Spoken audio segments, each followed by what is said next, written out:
And I want to let you know we put a program up with Florence Rice, who was one of our heroines in public access just today. But let me introduce you and welcome. Welcome very much to Conversations.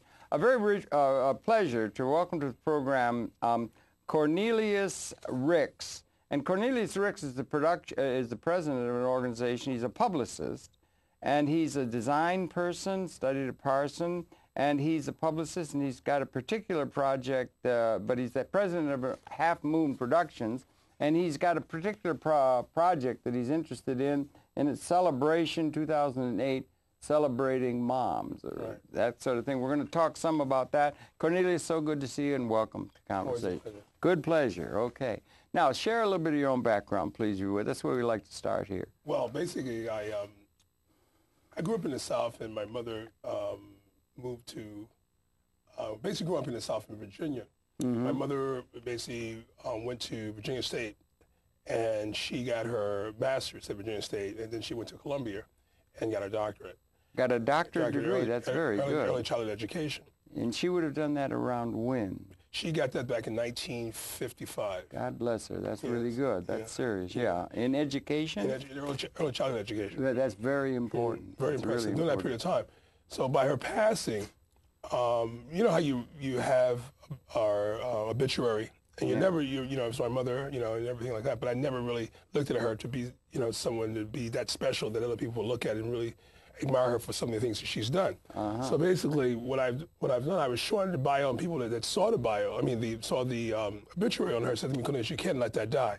So what I did, I created what they call Celebration 2008 Celebrity Moms. You're going to celebrate your mother? Celebrate my mother. It's going to be a mother's foundation. All right, very good idea. They should, because the role of the mother is so important in our society, and it's so overlooked, isn't it? I mean, except in platitudes, everybody loves mother, you know, but you know what I mean. No, but one of the things I find to be very interesting is that it's not just honoring women that are celebrities. It's honoring the women that are forgotten souls within the community. Thank you. You know, but especially in the black community. See, one of the things I say is that, you know, I'm gonna say this, but a lot of people find it to be sometimes offensive. Okay. But you know, I think it's very important to have positive images within our community. I always say that as being black, a lot of times what happens, we don't patronize our people within the legacies that we have within our community sometimes. Exactly. And we need more positive images for the youth. That's so I thought about it, it's like by creating this package and creating this project, it's very, very special. It's like Miss Hughes that created TV1. You know, I see black people living, laughing, and loving together. Okay, yeah. She created that because I guess basically she got tired of seeing so much negativity on BET. Yeah, okay, good enough. I understand that. It's a theme we're going to talk about, because we're going to talk about contemporary politics and that sort of thing. I just mentioned to you, I'm not sure it's on the air, but we did put up a program with one of our legends here, Florence Rice. I know Florence very well. Who is a pioneer in public access. She's of the black persuasion, as it were, and she's just wonderful. Or Jones, Grace Jones. Grace Jones. Another one that kind of Dalco. People that are doing that, but then also the ladies of the community that hold things together. Well, we're looking to honor. We should celebrate them all in a way. The women that do such a good job and that kind of thing. It seems to me, and your thing that you're involved in now does do that. Yes, but one of the things you understand is Ms. Rice and also Grace. We're honoring them as well. Grace Jones as well. Good. They're part of the package. Part of the package, and you know, Grace. I mean, I've done Grace Jones' show before. I've done Grace Jones talking about celebrity moms as well. Wonderful person. Absolutely. And Ms. Rice is asking me to do her TV show as well. She's an angel. Yeah, she's a wonderful person. Rice, wonderful person. Yeah. So basically what's happening is that by putting this package out there and with the graphics and everything else I created, it became something that it was like a freight train, a runaway freight train, or a snowball.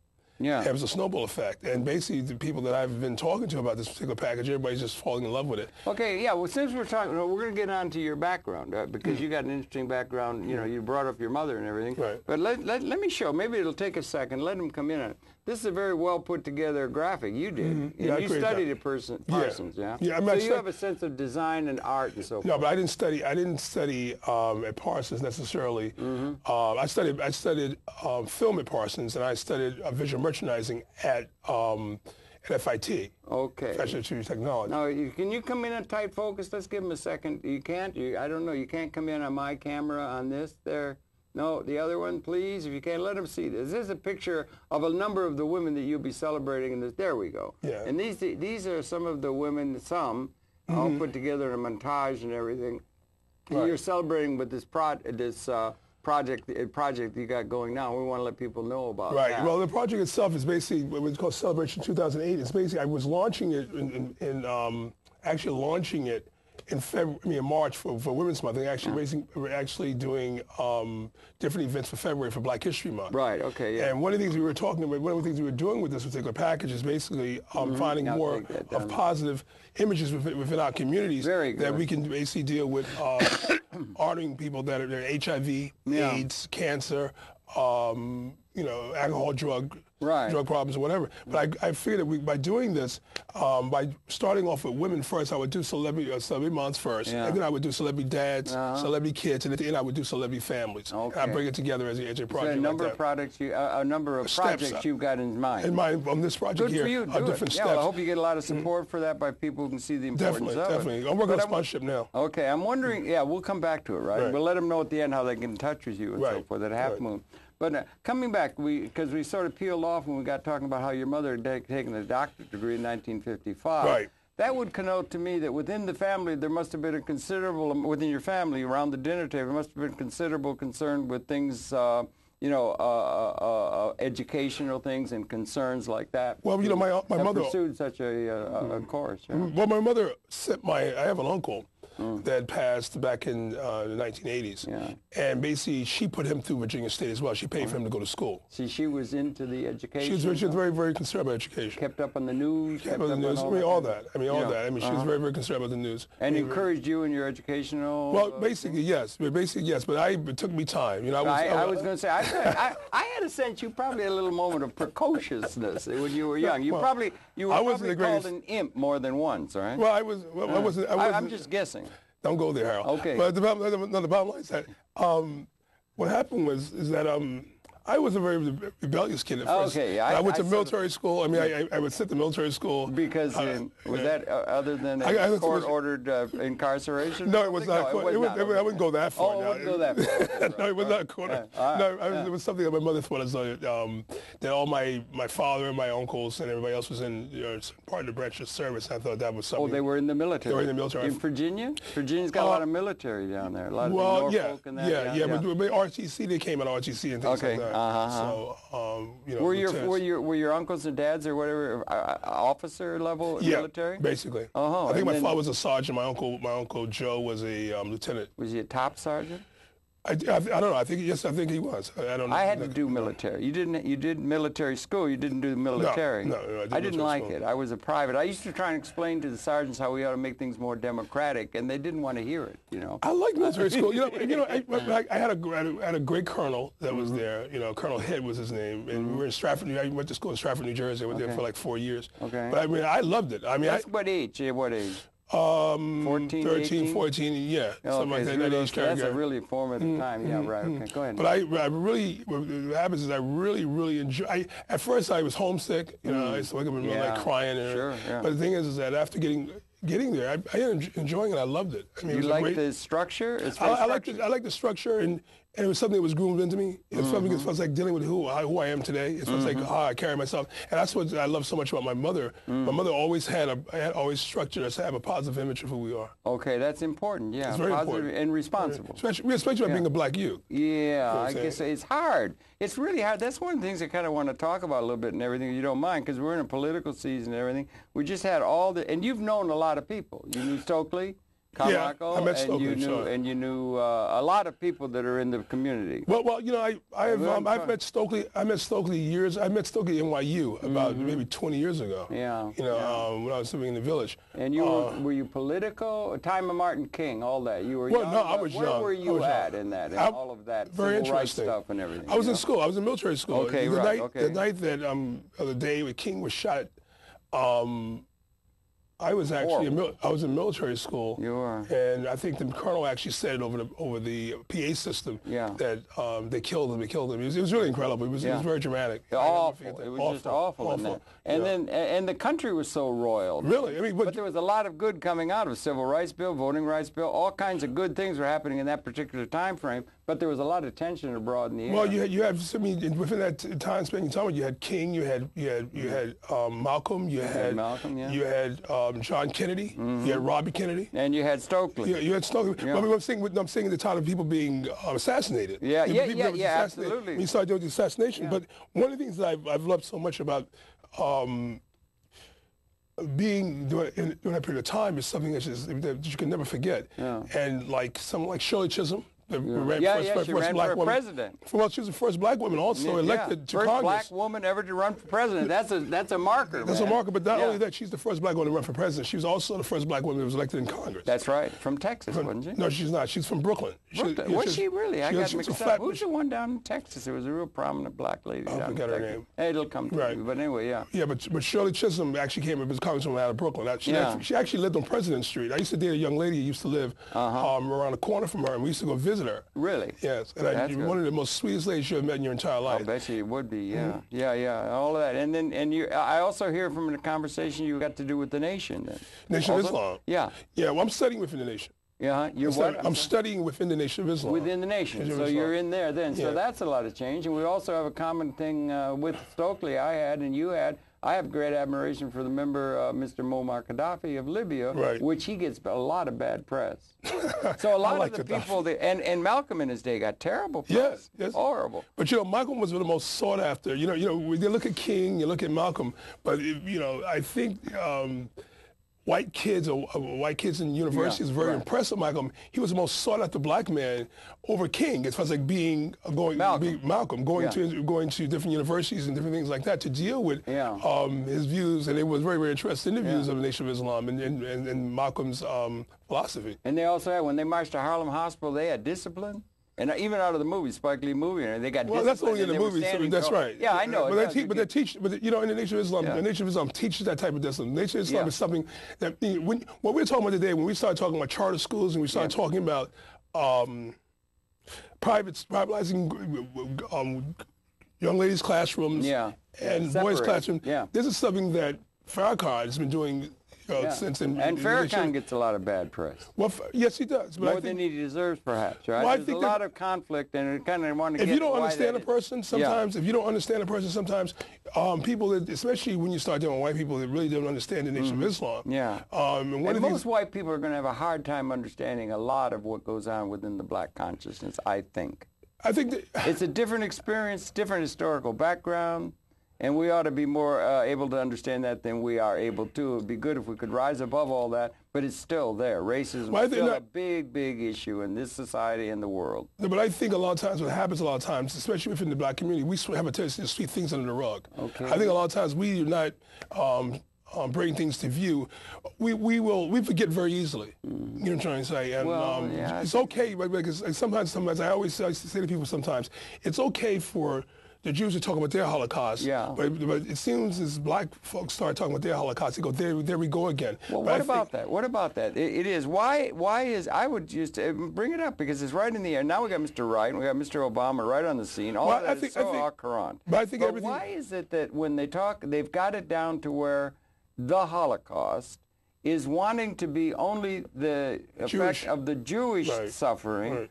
The country of Libya, they had over half their population ruthlessly decimated with concentration camps. There were other people. Why is it reserved only for them and that nobody else has suffered? Because you can make a lot of political ground by having had a thing of suffering. Do you understand what I'm saying? No, but they're going to ignore the suffering of others in terms of having some sort of a way of having growth and equality and upbringing and advancement and progress within other communities other than, let's say, the Jewish community. Why is it only being called the Holocaust is supposed to be only the suffering of the Jews? Well, that's something that I have. Why do you think it is? I think it's a word that they feel as though it's only directed to them. It's like even dealing with like. Yeah, but why do we let them get away with it? Well, that's something. If I could bring it up. Well, that's an issue that I think that we don't use that word very often when we start talking about the slave trade in America. We don't use the word Holocaust. Why don't we say the slave Holocaust? Well, I use that word Holocaust. The Middle Passage Holocaust. Well, I use that word. How about the Amerindian Holocaust? Well, that can be used. I mean, the word itself is self-explanatory. But the thing is that word we don't use that in our communities, and that's something we should use. Maybe we should. You know, Yeah. it's like when you start dealing with, you mentioned Obama too. I'm working on different campaigns for Barack Obama. Yeah. But the bottom line is that what I find very disturbing, is that Hillary Clinton thinks that she should be the one should be selected for the nomination of the Democratic Party, which I find very disturbing, because Obama has won in every outline of the process. Yeah. So my thing is that she feels it's like affirmative action. It's like when you start looking at her, she's saying that her qualifications are much more extensive than Barack Obama's. Well, but the bottom line is that the only thing I can see that she has is that she lived in the White House. Oh, there's that, but also she's of the female gender. And remember, we started out talking about celebrating moms and ladies and things that they contributed. You took your first step there. So there is something to be said for women who feel very much they couldn't vote till they couldn't vote in Switzerland until 1976. Women. What kind of a world setup is that? But you know, the people that benefited from the civil rights movement more so than black folks were women. You know what I'm trying to say? They came onto the bandwagon of the civil rights movement. I mean, you know, when you start looking at affirmative action, affirmative action didn't apply to black folks unless you had an education. Is that right? You know what I'm saying? I mean, they're not going to look at somebody that's working in a factory and say that you got discriminated against because you're a factory worker. If you were an executive of something for a large corporation, that's when affirmative action comes in. Affirmative action was there in case you wanted to get into Harvard or get up and get urban league. No, not necessarily. Affirmative action, I don't think necessarily going to schools, but I think it was basically affirmative action was going to schools too was part of affirmative action. That's the ladder up. But also dealing with jobs. Yeah. I mean, when you start dealing with jobs, affirmative action came into focus. But your education helps you get the job on Wall Street or someplace else in an urban league kind of. Yeah, but the thing is that black folks were not. We were going to school, getting the education, but we were not decision makers. You know what I'm trying to say? They gave you a job, but you wasn't decision making. Yeah, well, that's always the case with the classes like that. And the people that are comfortably ensconced within Scarsdale or something, they don't have an understanding of why people who have suffered are feeling differently than the people who are so comfortably ensconced within the society and have been for generations, as is the case with so many of those within the middle class and upper class white categories. But I understand what you're saying, but I think affirmative action is there. And that's on a world scale. But I think affirmative action is there because it's a catch-up. Yeah. I think it's something that by creating affirmative action, it's putting people educated people or people that in positions where they can have come up within the classes, within the roots of America. That's what affirmative action is there for. Yeah, you're in favor of the idea of affirmative action. Well, I think I wonder. Why, as a black man, why shouldn't I be in affirmative action? Or as a human being. Colin Powell, Cosio Rice, Colin Powell Jr., all these black folks that you see within the Bush administration, through other administrations within this country, they came through affirmative action. Yeah. And for these people to deny it for other black people, I think it's destructive. It's a larger thing, if I may, because this thing of class and the thing of some people, there's always been some group in control of every political entity out of all of history. You had the emperors in Rome. You had the kings and everybody. That sounds like George W. Bush. Yes. Well, that you begin to get a dynasty here and everything. But then you had dynasties in Europe. You had kings. Then the serfs. Most of the people were wallowing around in the mud, and they were just being treated like serfs on an estate. Throughout most all of history, it's always been like that. Still is. And the people that are in those favored positions or have achieved that, they can't understand how come these other people are upset. Don't you understand? And that would be on a world scale too. You got all the people within the developing world and so forth living in conditions, and the world is not justly organized. I saw President Carter. Is the world just in the way it's organized now? And he said, of course not. Well, it is not. It's favoring all those who've already been successful. Is it not to an inordinate degree that should be addressed? But you're absolutely right. But in getting back to Reverend Wright. Yes, I wanted to get to Reverend Wright, if I may. Cornelius, I read Mr. Wright. I heard what he said. I didn't disagree with anything he said. Well, Reverend Wright didn't bother me. Well, Reverend Wright was absolutely right about everything he said. Right. Now, the bottom line and he takes all kinds of flack for it. Well, the bottom line, that happens. I mean, it's like I said before. Anytime black folks start talking about the Holocaust that happened to them within this country, they go, there we go again. Yeah. But the bottom line, it does exist. It's something that, as I said, America is like a drug addict. It's on drugs and has a drug problem and does not want to admit that they have a drug problem. Yeah. The bottom line is that these are things that occurred of history in this country that should be a part of history that should not be swept under the rug. Yeah. It should be something that we should be able to speak about. And I find it to be very important is that it's not what you say, it's how you say it. All right. And and people say, well, I don't think it's time for him to say something like that. When is the time for him to say something like that? A couple thousand years, maybe something will get in place. If you just be patient. That's what happens. Be patient. Be patient. We've been patient a long time. Yeah, I'm telling you. Black folks are the most patient people on the face of the earth. Yeah, but now they're going to get... And the most patriotic people on the face of the earth. By dealing with democracy in this country, we fought in every war for democracy for other countries, but came back here and had to deal with democracy here in America. I told you the other night. No democracy in America. But they had this guy Bullock, who was a great ace, a black man from, I don't know, Alabama or something. He became an ace in the First World War and everything. I worked with the Tuskegee Airmen. I mean, I did some work with the Tuskegee Airmen as well. Okay. But and Robin Robbins on Good Morning America's father was a Tuskegee Airman, I think. Okay, good. Quite a few people that I've known throughout the years, especially in Harlem, and working with the Tuskegee Airmen is very, very important. In fact, Percy Sutton was a Tuskegee Airman. Percy Sutton's grand. Yeah. He's a great guy. I love Percy Sutton. Yeah. You ever hear him talk about when he's down in Texas?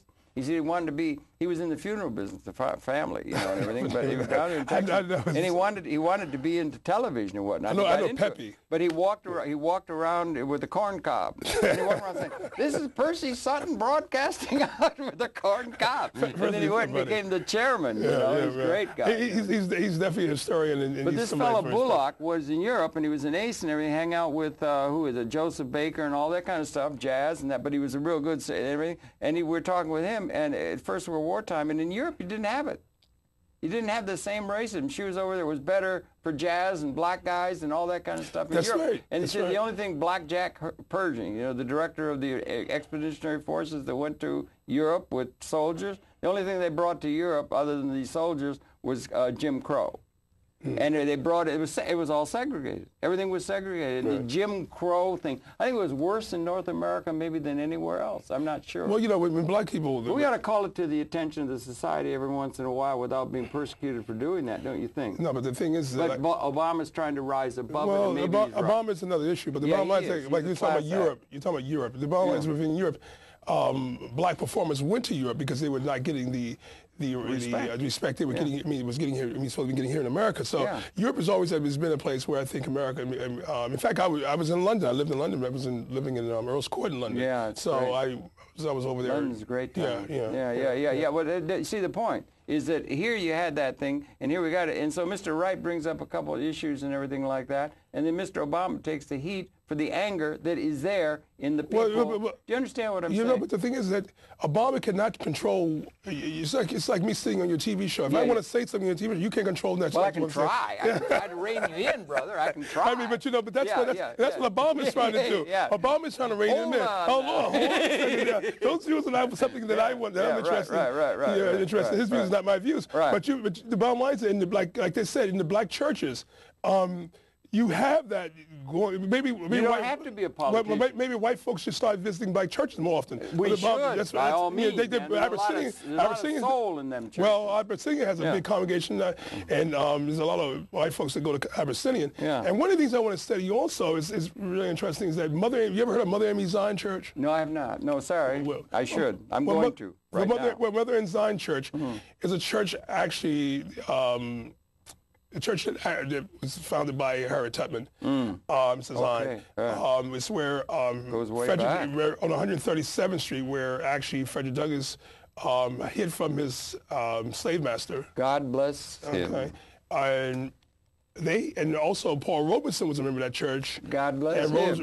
And Paul Robeson's brother actually was a bishop at that church. Yeah. And you heard of Varick Street, right? Yeah, Varick Street. Well, I think 7th Avenue downtown. Well, James Varick was black. Was it? Really? Right. Okay. And he was actually the bishop of that church. Okay. He's actually buried in a glass tomb downstairs in the basement of that church. Buried as a... He's buried in a tomb. No, his body's actually in the basement. And there's a tomb. Placard to that effect or something? It's in a tomb. Yeah. And when they asked me, they hired me to be their marketing person for their 207th anniversary. Okay. And I actually produced Mother Moore with a new CD. Okay.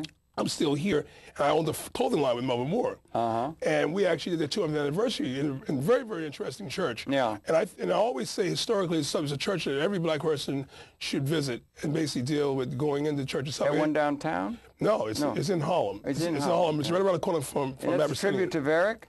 No, it's not a church of Verity. It's a Mother Amy Zion church that's a Zion church, like it's an AME church. Okay. Like Fort Flake. Okay. And the church itself is one of the oldest black churches in the country. Okay. And historically, it's something that I look at that we need to start looking into our history as far as and this is where we come from, mentally, where we grow and actually have a better image of ourselves. Yeah. It's like even looking at the DNA.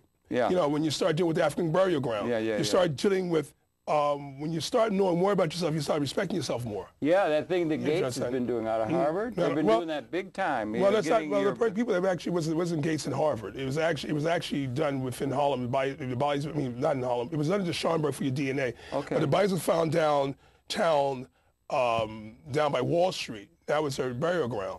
By Battery Park. Yeah. And actually, the bodies were actually shipped in Washington, D.C. to, what's the college in Washington, D.C.? Georgetown? No, it wasn't Georgetown. It was a black school. Howard? Howard. It was Howard University. The bodies were actually shipped to Howard University, and the research was actually done at Howard University. I sat on the board for that African burial ground. Yeah. You know, that's from good. the Schomburg. That DNA is something else, isn't it? And it was actually done by the black college at Howard University. You know, I think it's so easy. That ought to be done by everybody in a way. Well, you take a little swab out of your cheek. No, but it's not necessarily. I mean, white folks know who they are. They don't know necessarily. White folks know more. What do you think I am? No, I'm serious. What do you think I don't want to go into your... You see my high cheekbones. No, but the thing is that what you have to understand is it's very, very simple, and I think that it's very important we understand this. It's very important that you understand what I'm saying. I mean, we have been stripped of everything. Name everything. Yeah, absolutely. So this DNA Say it. By all these bodies being found in the burial ground, the bodies were not so decomposed that they could not get DNA from the bones as well as from the hair of the bodies. So once they were able to do that, they were able to get black people that were alive to get DNA and was able to trace their roots back to what continent they came from. The same thing with Oprah and all the rest of them. That's why they did. That's why Oprah is over in South Africa. So it's where her roots are at. So they're able to deal with tracing their roots back. And I think this here has a lot to do with how we're profiled as being black folks in America and being able to say we come from kings and queens and come from great continents within the world. And it gets us a better image and it gives us able to stand fast and stand tall and stand proud of who we are as a people. I think there was a lot of Nubian connection up in Egypt, don't you? I think there was a lot of Nubian in that region. There was a great book, Athena. Oh, my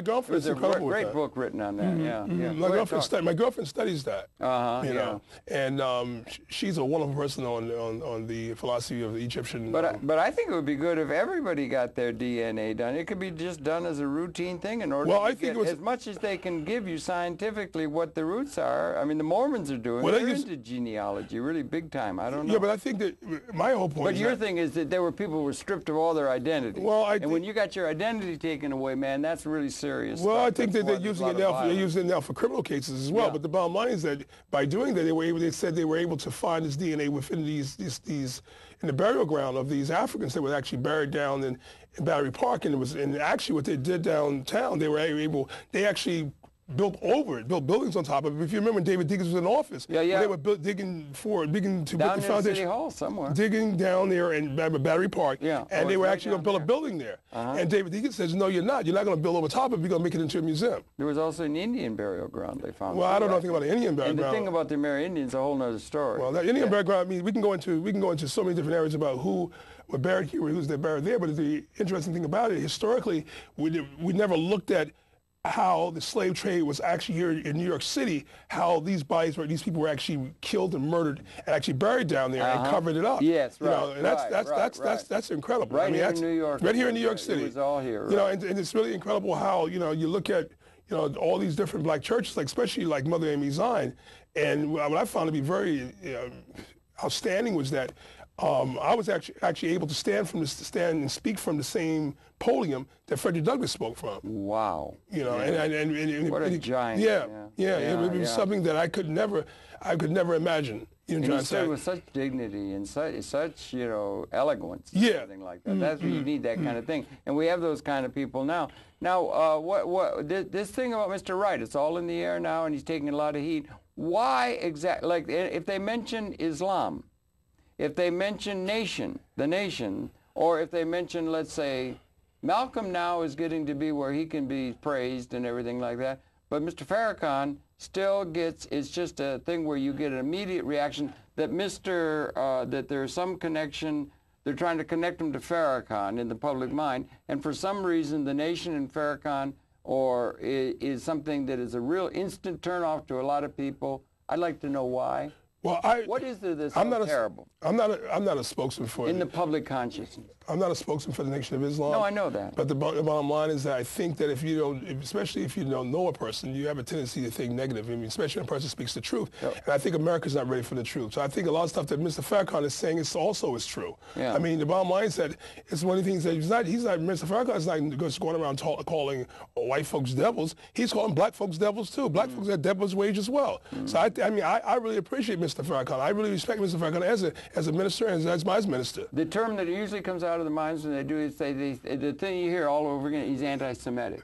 How come there's so much this term anti-Semitic is such a turnoff for so many people who vote, and it's got such an effect on the public? What I find that people that are saying things like that, they're using reverse psychology. Yeah. I mean, anti-Semitic, white folks have been anti-Semitic to us for the past 450 years. I couldn't white folks have been anti-Semitic to black folks for 450 years here in America. So steady. And you're steady at it. Yeah, so bottom line is that black folks didn't create racism in America. No, not at all. I mean, we didn't come visiting America. We were brought here to visit America. We didn't come here by choice. So basically, I feel as though when we speak about these type of different issues, it's like going down to Williamsburg, Virginia.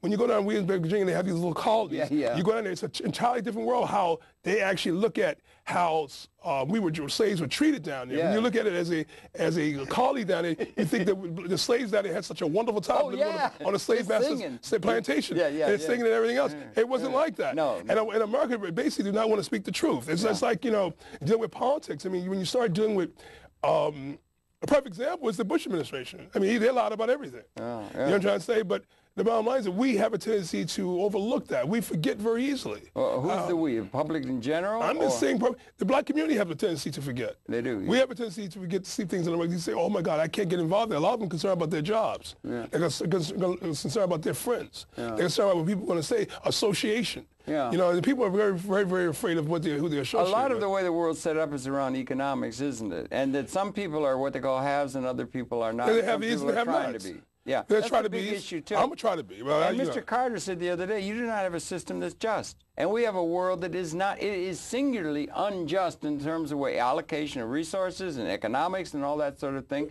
And it's essentially, in a very real sense, the kings have been taken over in this country. Let's just say political representation plus private sector. But it's like the bankers have taken over, or the corporations have taken over the way the kings were.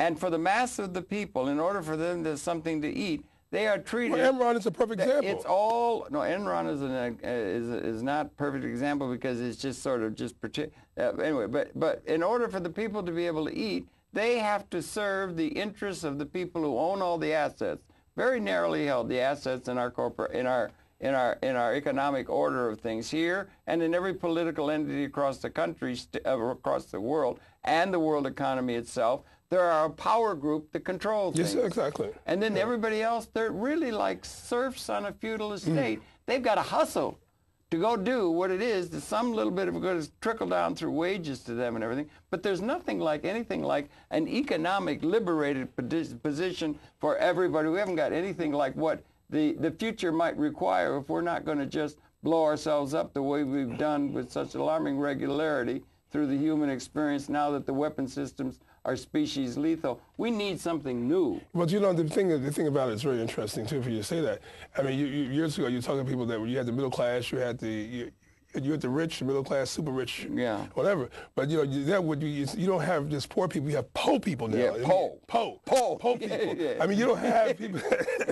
I mean, if you want to look on a world scale. On a world scale. It's worse. Well, we can just forget about the world scale. I mean, even to America. I don't think we can. No, but I'm not saying. I'm trying to concentrate here in America. Okay. See, my thing is that you have all these immigrants that come here to America. They come to America because they think the streets are planted with gold. Paved with gold. Yeah. And the interesting thing about it, forget about it now, it's paved with cement to the point where you cannot look at that gold anymore in America. Yeah. America's looking at you, telling you now you're going to buy one bag of rice. So then what you've got with Save Right is that you're saying you should be what they call patriotic. There's this thing about being patriotic, which is so. I hate that word patriotic. No, I hate it too. I hate the whole concept. But you know the reason why I say I don't like the word patriotic. Black folks in America has been the most patriotic people on the face of the earth. We have fought in every war for America and never not been patriotic to America. We haven't been patriotic to ourselves. The bottom line is that what's happening is that we need to start being more patriotic to ourselves instead of thinking about trying to be patriotic to other people. We should be, the reason why I say that is because all this democracy, they're talking about America by not being patriotic. Is I don't know any race on the face of the earth that's been more patriotic than Black America. I mean, we fought in every war for other people's civil rights and human rights, but never got the human rights and civil rights here in America for us, other than today. And we still fight.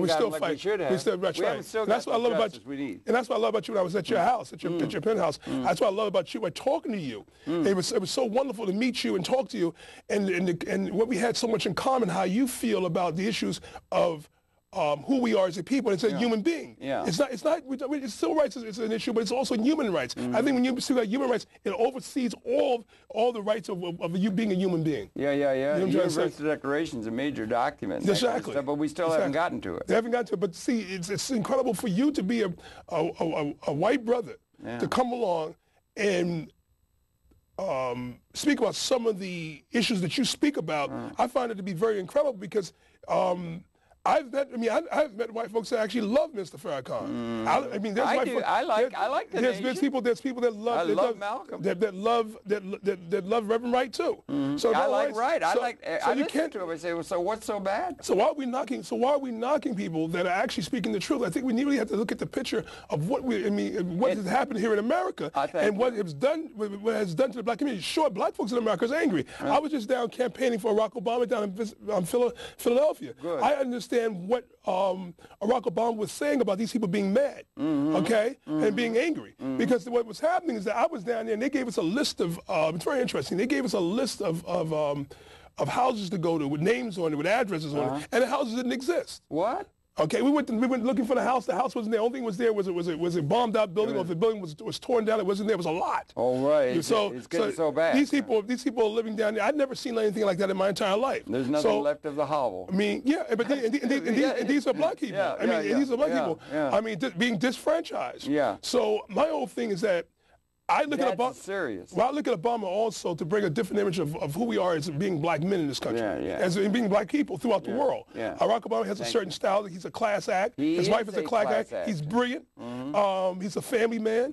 And everything I see about him, I love about him. And I always tell people, and I always tell white folks, I tell Black folks, he's gonna put a basketball court in the back of the White House. He's going to. But the thing is that he's a very good ball player. And I wanted to say something off the. I said to you that 47, that 37 that he bowled.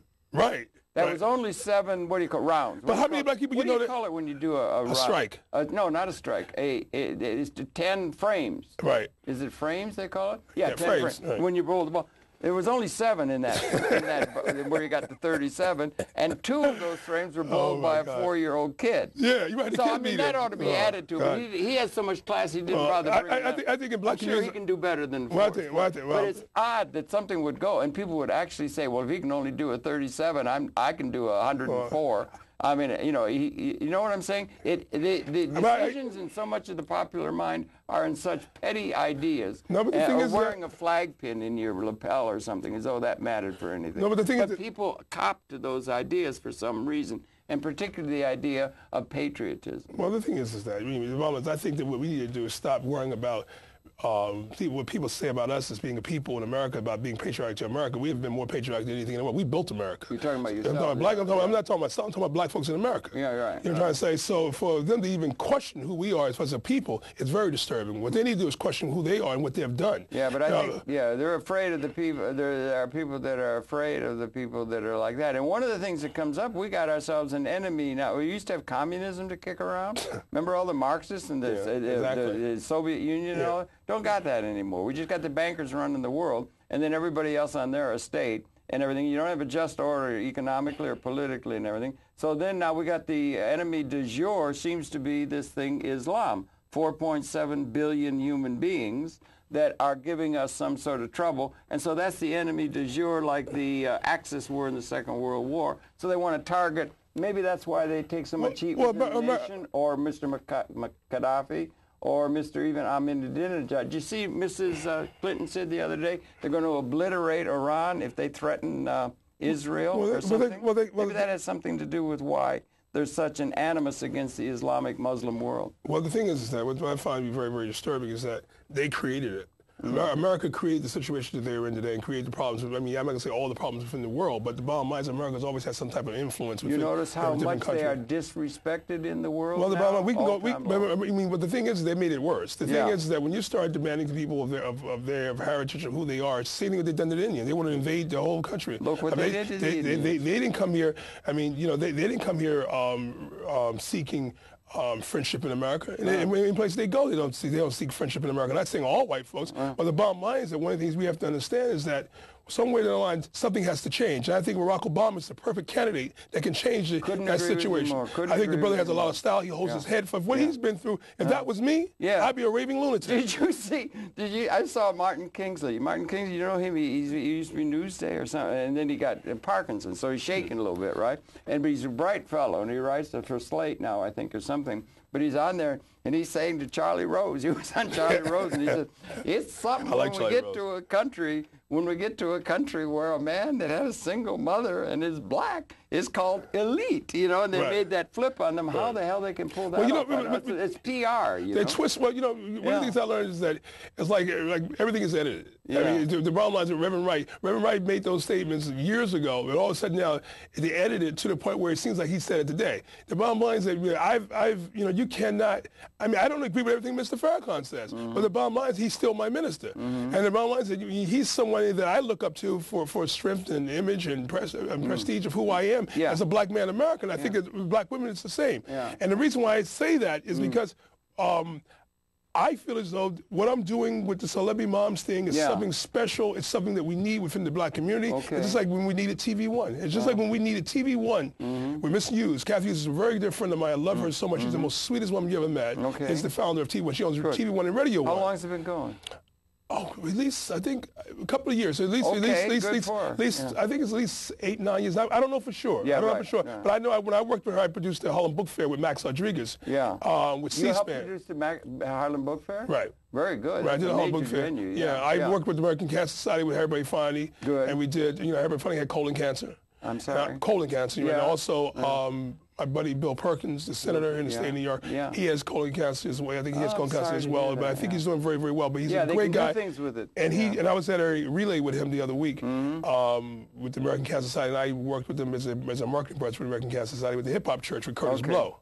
So with who? Curtis Blow. Curtis Blow. Curtis Blow is a rapper. He's a rapper. I don't know them very well. I never know what they're saying. Yeah, but he's from I can't understand what they're saying. It's very good. But he's from old school. He's a reverend now. He has a hip hop church on 146th Street. It's very big, that thing, and on a world scale, it's everywhere. Well, they didn't think it was going to last this long. They didn't think it was going to last. And also, I showed I was at Russell's office, and I showed Russell. Russell Simmons. He has the package as well. He's famous. Oh, yeah, Russell famous is Simmons. We grew up together out in Queens. Oh, you did? Okay, yeah. And you showed him this. What do you think? Well, I'm waiting for his office to get back to me, waiting for his assistant to get back to me, but I'm trying to honor, you know, I'm hoping that I can get some work on sponsorship with him as well. Right. You know, so I'm looking forward to that. But this thing about Obama's not only talking about the thing nationally, but he's also talking about our place in the world, and he's got a different take on how we're going to deal with the other people. There's a tendency to demonize the other. But I think it's like the same way we to be more inclusive of people who are maybe thinking a little different. I think no. It's like we sitting here having dialect. It's the same thing that Barack Obama needs to do. Like Barack Obama we need to sit down and have dialogue with these people. I think because all these wars we're talking about within the world, especially in the Middle East and in Iraq and Afghanistan. Well, the bottom line is that unless we sit down and have dialogue with them, and they understand us and we understand them, the war I would know what to call it, because you have to sit down with them, because you cannot win this war by arms. You create Osama bin Laden, you create Saddam Hussein, and then you're going to come along and then you're going to say to them that they're the number one enemies of the world. Right. The enemy du jour. They change. It goes. It goes from what they do. They create their own words. So one one thing they do, they have a tendency to create their own paraphrases of whatever they feel for that day. Like you may wake up, may wake up today and maybe green light, red light, yellow light. Red light. So they scared the hell out of you. So I was like 17. I felt like I was in a car. Red light, green light, blue light, yellow light. I said, oh my God, what's the day? I go in the subway station. This is yellow light. You got to go real slowly. Green light, you can move as fast as you want to move. Red light, be cautious and make sure that you don't go in the subway station. So I didn't know what to think when he had that up. Well, and I think that was a scare technique. Yeah, absolutely. Scare technique, and fear is a great political gimmick. That's right. Because people will flock to authority seeming, patriotism, and all those kind of things when they're really the enemies at the gate. But that's it's what the enemies at the gate, and it's that dire do, it's that kind of thing. They try to set that kind of a context for everything because then people will flock to their notion of authority. Well, I don't think it's necessarily flocking to their notion of authority. What you're doing is making sure you're making sure the person with the biggest gun that you're on the side with the guy with the biggest gun. Well, it gets to that, yeah, but it gets to be where people are desperate, or people are desperate. Very good, right? And they want to gin that up for some reason, something like that. When maybe it's not. We got a capability that's really good if we can get our act in order. Do you think we have an operating system? I had a person I used to like, Buckminster Fuller, comprehensive, and he used to talk about we need an if you get a VCR or a camcorder, you get an operating manual for it. Right, you do. Do we have a proper operating manual for Spaceship Earth? I don't know. Or are we lacking in a systems way of understanding things in a very large pattern, and we're just arguing about details about the disadvantage of some and people that don't have, and that we're arguing over the old things when we need to have something really new. Again, to underscore, if I could, Cornelius, we finally got weapon systems that, if they tell us in modeling, if they're to be unleashed like we did in the Second World War, we were killing each other as best we could, Axis power. But if they were unleashed, now we're at a point, particularly with some of the germ things and others, that if they were to be unleashed, it would apparently mean the end of every single human being on the planet. But that's something brand new. There's got to be something on the positive side that is equally liberating, and we don't have politicians who do that. They're still channeling everything through. Everybody's a wage slave. Everybody's a slave under the hold or the sway of the people who own the assets and own all the power in all of the various political entities, including the United States of America. And there's something new needed, and our intellectual or political leaders or business leaders are not coming up with an operating manual and a systems understanding of a new system and new reason for a new system that the future requires. Do we lack provision on a large scale? I don't. I mean, at this point. Do you understand what I'm saying? I think I understand some of your saying, but the bottom line is that it's like America's trying to be the parole officer of the world. That's it. They're still walking around like the big chiefs of the world. But the bottom line is that what happens is that if I feel as though, my view is maybe it's like different from a lot of other views, but I feel as though if you got a gun, I have a right to have a gun. You know what I'm trying to say? If you have a nuclear weapon, why can't I have a nuclear weapon? Yeah, how about that? Who are you to come along and tell me that I can't have nuclear weapons? But you got one of the biggest nuclear weapons in the world. Why can't I have nuclear energy? You got nuclear energy. Why can't I have nuclear energy? I saw Ted Turner. You know what I'm trying to say? Turner's another interesting. I saw him in the big room. Big room at the press club. He was there when he was with Jane Fonda. He said, well, hell, he said, we got the United States of America, got 29,000 atomic bombs who go around intimidating the world and whatnot. He says, I think every country should have an atomic bomb. Well, that's what they're saying it to the press club going out to the world, but they're saying, for instance, the country of Iran. Or why is it that some countries are able to have such weapons that they can intimidate, and they do intimidate others with, because they got superpower or something, and other people are, what, are they genetically unable to handle? Are they not, they're not responsible? Are there certain people that are really genetically responsible so that they can have control over the institutions of the world? Or what are we saying about the people, the disequilibrium of power and income and wealth and influence even in the world, as though everything's fine? And do you understand what I'm saying? That's a large issue that I think Obama's addressing. No, that's exactly. Trying to address. I was thinking the same thing. Yeah. It's like Hillary Clinton thinks that she has a right to the White House. Yeah, it's like a dynastic right. This is my right to the White House. But I always, my thing is that I say this, and people may get offended about it, but I say this because if the shoe was on the other foot, they would have ran Barack Obama out of town on a broken down horse. Yeah, there with some tar and feathers. They would have got keep him in his place. You ever hear of that? She took it for granted. But the bottom line is that he's doing a wonderful job. He's keeping his head. I respect him for his posture as far as like keeping it to a certain level. But I think that when you start dealing with someone that's evil, sometimes you have to be turned up to another level. Who is evil now? Well, I don't think Hillary's been very, very respectful to the brother because he didn't create this turmoil within the race itself. But it's a way to try and get the. It's a way, but the bottom line, she didn't expect. She's also desperate. Which we're desperate, but it's like she didn't expect him to get this far, and a lot of black folks in this country didn't expect him to get this far. Because what happened was that when he won New Hampshire and he won Iowa. That's when that happened. That's when black folks said, okay, he's electable. That's when they started voting. They started reluctantly, finally saying it never could happen. When he went to South Carolina. The bottom line is that black folks wasn't ready for him. So the bottom line is I always had respect for him because I read about him years ago when he first ran for the Senate and lost, and then he ran again. It's like Cory Booker over in Jersey. I love Cory Booker as well. Great brother. Yeah. Very, very brilliant brother. Right. We have them out there, and the bottom line is that we need brothers to bring more positive interest of who we are as being brothers in America, black men in America. You know, as well as Obama's not just showing images of positive images to black men. He's showing positive images to white men too. White men are jumping on the bandwagon. White women are jumping on the bandwagon with him. This is the most historic. Somewhere, hanging on somewhere. I mean, I did a march with the senator down. We marched down from 59th Street down to, down from 31st Street when he had his campaign office down to 59th Street. We were marching down, coming down Park Avenue, coming across Fifth Avenue, and these people were actually holding out the window throwing tall paper, Obama. And it was the most incredible thing in the world. When I looked down the hill on 116th Street or whatever it was, 118th Street, we had over 2,000 people. When we came into the park, it was the most beautiful thing in the world to see that many people to actually be behind this brother. I think this is the most wonderful race that you could ever see in your entire life. And when I went down to Philadelphia and went to these other cities, I had so much fun just knocking on the doors. To see people's faces, and you'd be surprised the people that were there for it. Were you strutting? Oh, I was strutting. You were strutting. Okay, that's good. I like to see you strutting. You're not just ambling along. I got a little bop in my step. I had a little pep in my step too. That's good. I think every black man in America, it got a little strut, a little pep in his step. No, I think if you get something like that, it's not every black man, it's everybody in a certain sense, because he's really trying to. It seems to me he's really legitimately trying to rise above it all, which is a hard thing to do because there's all these. There's so much negativity. Well, wouldn't there be negativity in a system that's elementally unjust? They're throwing I love you for saying, I hate, my thing is that I didn't say hate, I don't like using that word hate, but I just don't like, to get too mentally motivated with that because it hurts so much that, Motivated with what? I mean, and into what we go, by being a black male in America, I go through this. I go through this all the time. One of the things I learned in being in America is that we're catching the trains. Is like if I'm wearing a pair of sweatpants and a pair of sneakers and a cap on my head, I see people grabbing their pocketbook. But as soon as I get on the train, I'm wearing a suit and tie. They're speaking to me. Listen, there's still people that are black.